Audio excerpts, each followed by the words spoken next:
Teacher की नई नई शादी हुई तो टीचर बोली शादी क्या है। स्टूडेंट बोला मैडम शादी एक ऐसा गठबंधन है जिसमें दो लोग ज़िंदगी भर ऐसे तजर्बे करते रहते हैं और आखिरकार जब कामयाब होते हैं तो ऐसी चीज़ें ईजाद करते हैं कि जो दुनिया में पहले थी ही नहीं।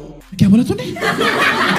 मैडम फुल रोमांटिक मूड में क्लास में आई और बोली अच्छा बच्चों बताओ वो कौन सी चीज़ है जिसका इस्तेमाल करने से पहले सील तोड़ना पड़ता है। क्लास के सब बच्चे खामोश, एकदम सन्नाटा। आखिर पप्पू खड़ा होकर बोला मैडम मैं बताऊं।